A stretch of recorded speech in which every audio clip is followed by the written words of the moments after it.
Hello. आज हम देख रहे हैं multi level inheritance.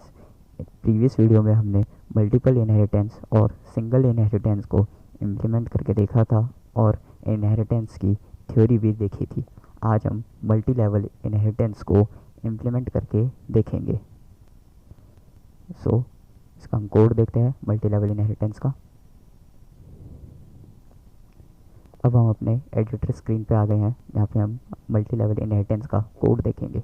Multi level inheritance होता क्या है कि जब एक ए क्लास इनहेरिट होती है बी क्लास में एंड बी क्लास इनहेरिट होती है सी क्लास में, तो उसको हम मल्टी लेवल इनहेरिटेंस कहते हैं।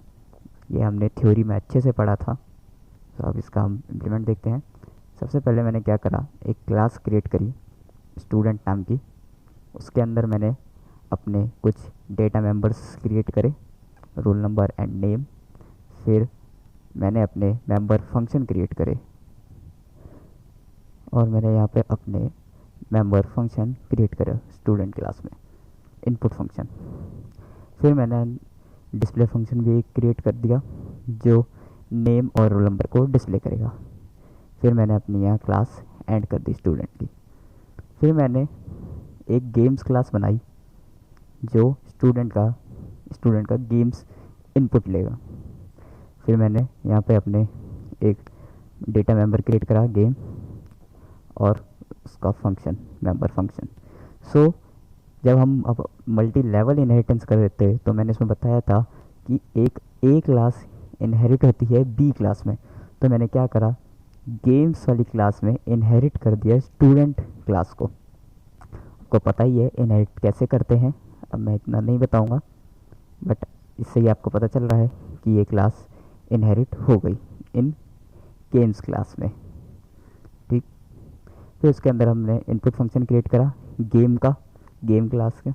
फिर उसमें मैंने स्टूडेंट फंक्शन को स्टूडेंट क्लास के अंदर जो इनपुट फंक्शन है उसको भी मैंने यहाँ अपनी गेम क्लास में यूज़ कर लिया। क्योंकि मैंने इनहेरिटेंस करा तो मैंने उस फंक्शन को भी अब मैं यूज़ कर सकता हूँ, तो इसलिए मैंने उस फंक्शन को भी यूज़ कर लिया। आपको पता है कि कैसे फंक्शन को भी यूज़ करते हैं, फंक्शन का name, double member scope and उस फंक्शन का नाम।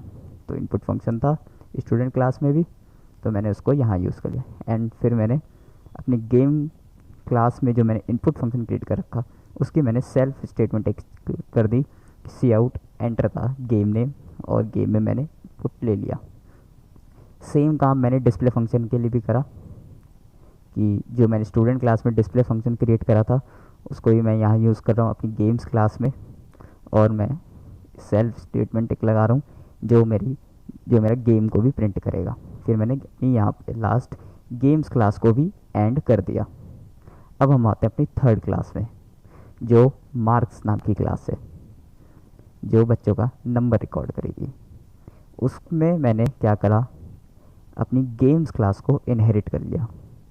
अभी ऊपर हमने क्या करा था, गेम्स में स्टूडेंट क्लास को इनहेरिट करा था, अब हम मार्क्स में गेम क्लास को इनहेरिट कर रहे हैं।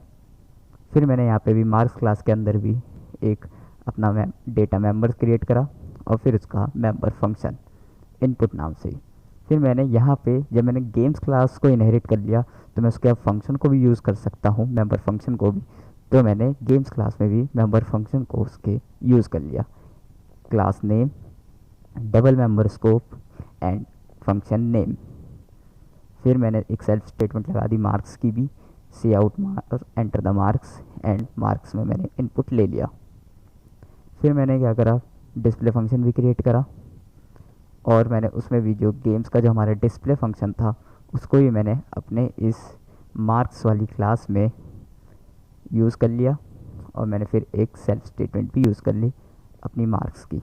फिर मैंने यहाँ पे क्लास एंड कर दिया। अब आते हैं हम अपने मेन फंक्शन में। मेन फंक्शन में क्या करा, मैंने मार्क्स क्लास का मैंने एक ऑब्जेक्ट क्रिएट करा m1, और मैंने उससे इनपुट फंक्शन को कॉल लगाई जो मेरे मार्क्स क्लास में बना हुआ है इनपुट फंक्शन। तो कंपाइलर क्या करेगा, मार्क्स वाली क्लास को देखेगा, फिर उसके अंदर इनपुट फंक्शन को चेक करेगा। जब उसको इनपुट फंक्शन मिलेगा वो फिर उसके अंदर जाएगा और यहाँ पे लिखा हुआ है गेम्स इनपुट, ये भी एक फंक्शन है। फिर ये जैसे ही जब कंपाइलर यहाँ पर आ जाएगा गेम्स इनपुट पे, तो तुरंत एक गेम्स वाली क्लास में चले जाएगा, वहाँ के इनपुट फंक्शन को चेक करेगा। जब वहाँ के इनपुट फंक्शन के वो अंदर जाएगा, फिर उसको अंदर मिलेगा स्टूडेंट इनपुट, फिर स्टूडेंट इनपुट फंक्शन, फिर वो स्टूडेंट वाली क्लास में चले जाएगा और वहाँ पर देखेगा इनपुट फंक्शन को। वहाँ पे इनपुट फंक्शन में जो स्टेटमेंट होगी वो पहले रन होगी। अभी आप आउटपुट भी देखना, जैसे मैंने बताया करेक्ट आउटपुट भी आपको वैसे ही दिखेगा।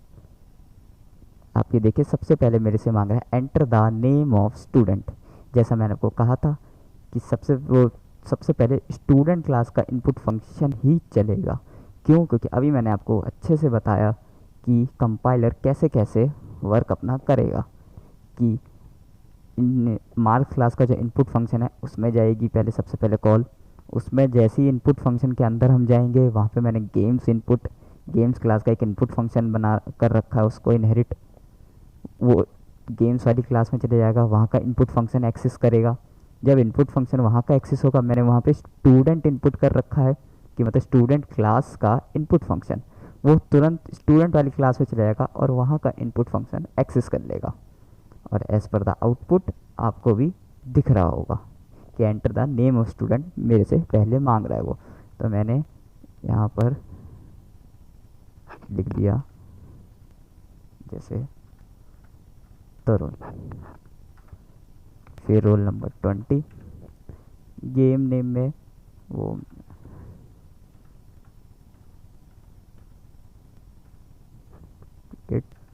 एंड फिर लास्ट में एंटर द मार्क्स।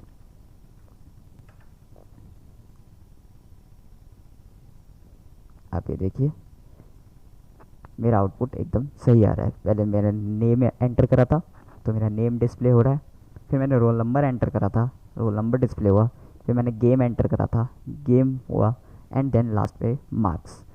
आपने ये देखा कि कैसे मैंने अपने मार्क्स वाले ऑब्जेक्ट से M1 ऑब्जेक्ट से मैंने दोनों क्लास के उसके मेंबर फंक्शन को भी एक्सेस कर लिया।